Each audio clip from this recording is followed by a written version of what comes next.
identity, on how it was a right, and how it would infringe on political rights to remove political parties, because it would be a short notice, because we need restructuring, and that they would remove people jobs. But banning political parties doesn't have to be immediate. It can be done throughout times, and can be done progressively.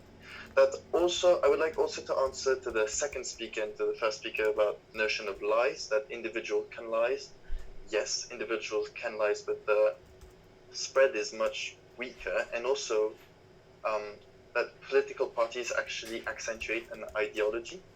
So this notion of lobbying is that political parties will communicate misinformation due to their electoral purpose. I must remind you that political parties exist because people want to get elected. They are not necessary. Nowhere in the Constitution is there written that political parties are fundamental to a political system or that they are required. Hence, there's no proof that a political system of our own is going to be proven to fall if political parties are to be banned, as the second speaker made I think a wrong assumptions there.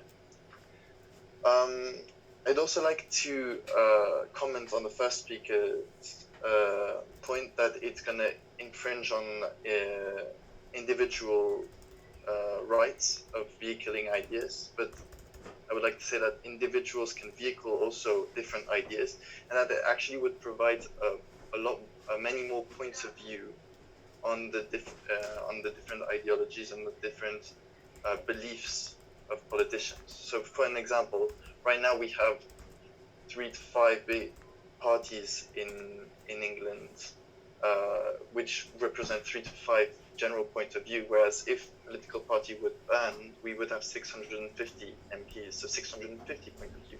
So it's more democratic, not only in the sense that it brings more diversity, but also that dissolution of the democratic system would force people to look more into their candidates, which means that they would be more engaged with the political system rather than just looking at the ballot and voting for the Conservative or the Labour candidate. Another point I would like to make is that not only does it increase diversity, but also in times of crisis, like for example in World War II, party systems were ignored, and countries in general, for example the UK, France under de Gaulle after the Second World War, ran actually better without political parties, and means that, and this actually highlights the fact that political parties divide more than unite countries. And I think that brings me on to my fourth point, which is that people in political systems are loyal to a party instead of being loyal to a country.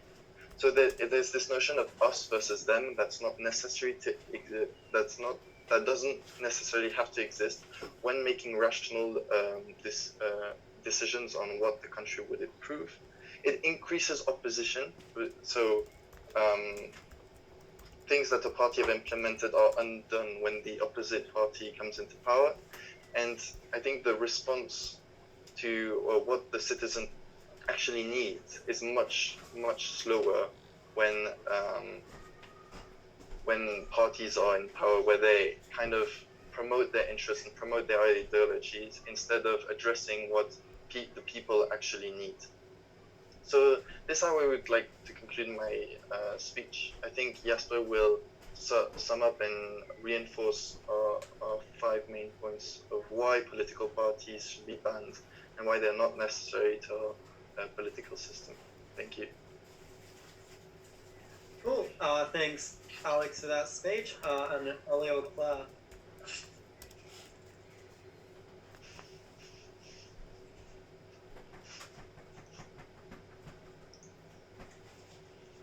Okay, so today basically I'm going to offer a speech on why having political parties actually provides better outcomes, but in 2 specific ways. Number 1, because it prevents logjams in legislatures, and number 2, because it ensures better accountability.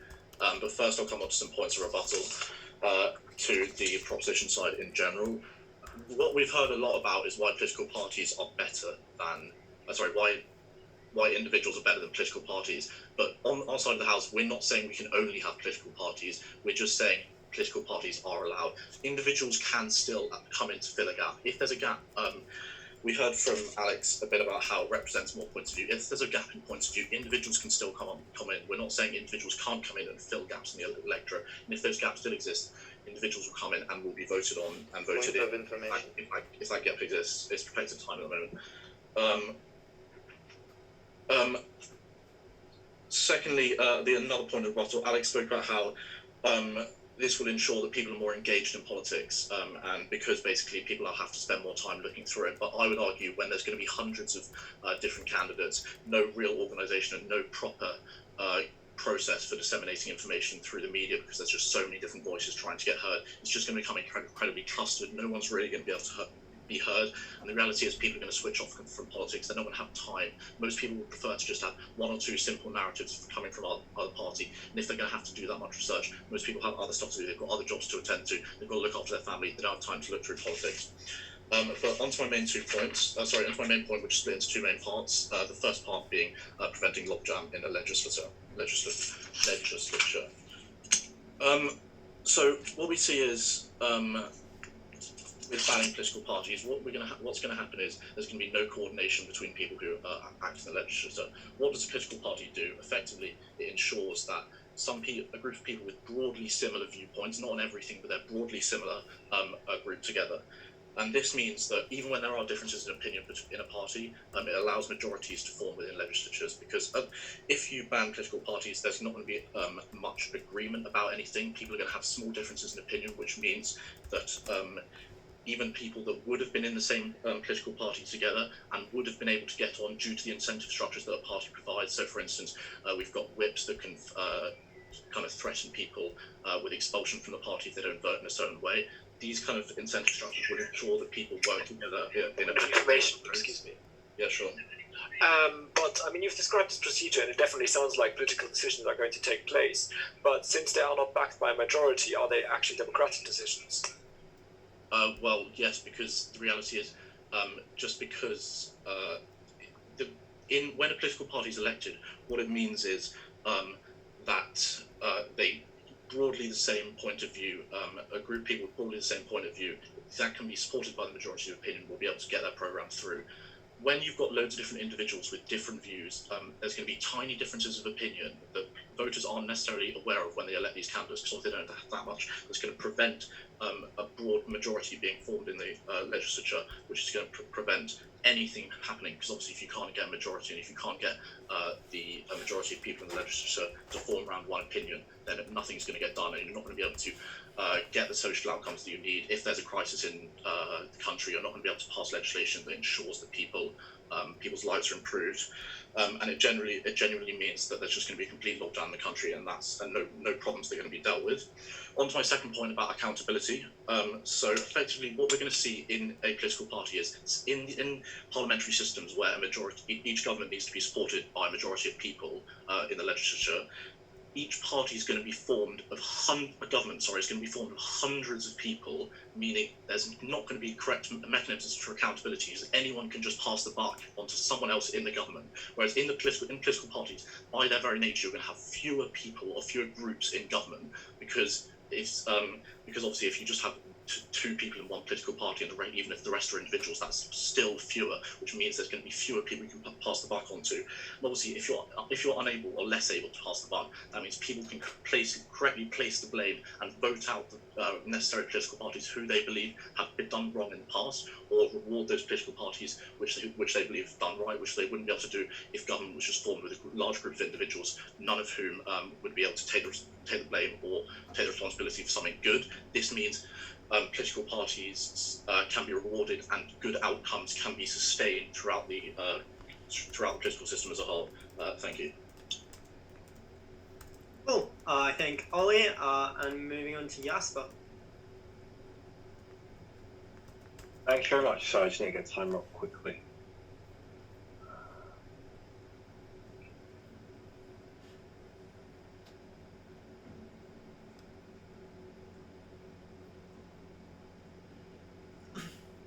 Okay, great.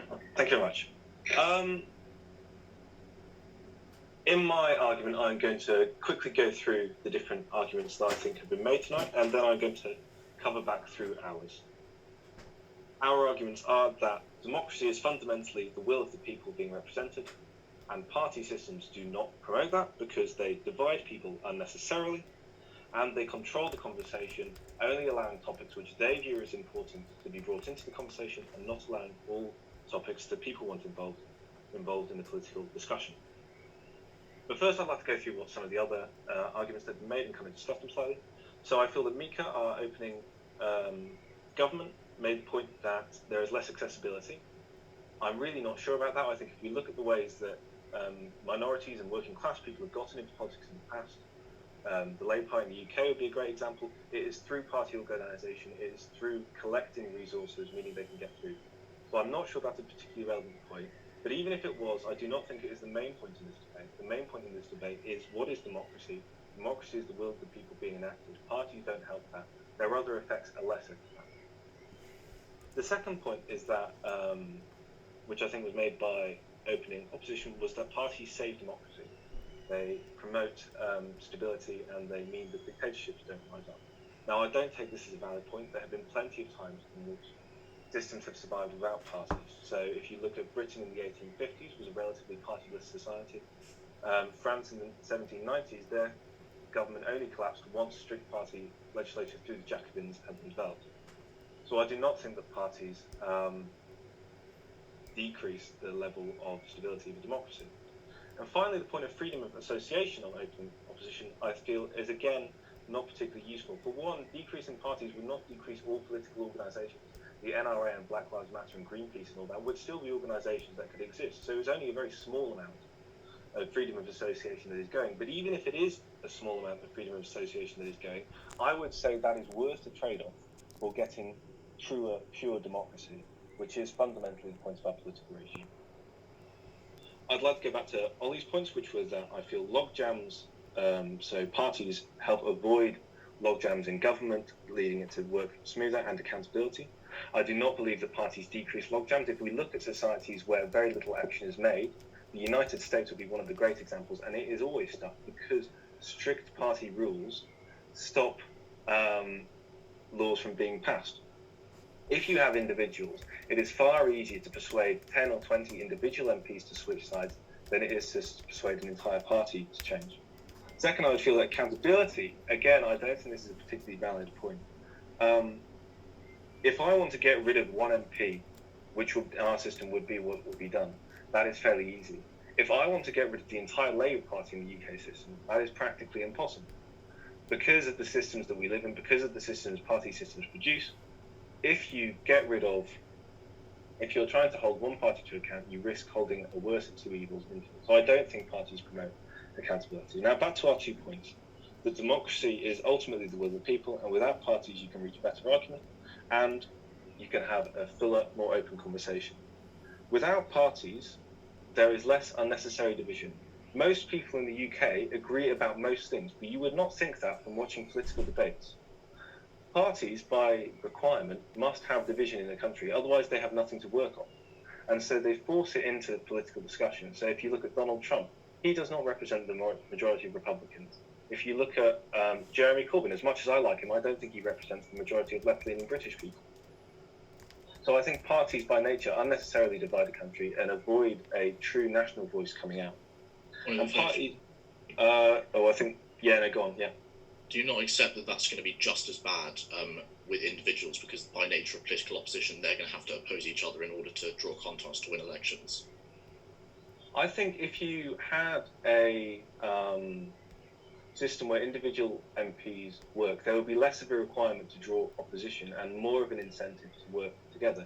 If you look at places where they have had a lack of party system, citizens' assemblies, they are far less divisive and far more regularly find large agreements. So finally, I would like to say quickly that parties limit the conversation that is had. So if we look in the UK, there are lots of conversations. Most people in the UK support nationalisation of certain industries. Most people in the UK restrict immigration. Now, the discussion most parties are having, because those elements don't agree with that discussion, aren't brought in. So I think that parties unnecessarily restrict what is spoken about and say limit the true voice of the good kind. So, in conclusion, I don't think that accessibility is the main issue here. I think that democracy is. That is why argument is better than opening government, and I believe that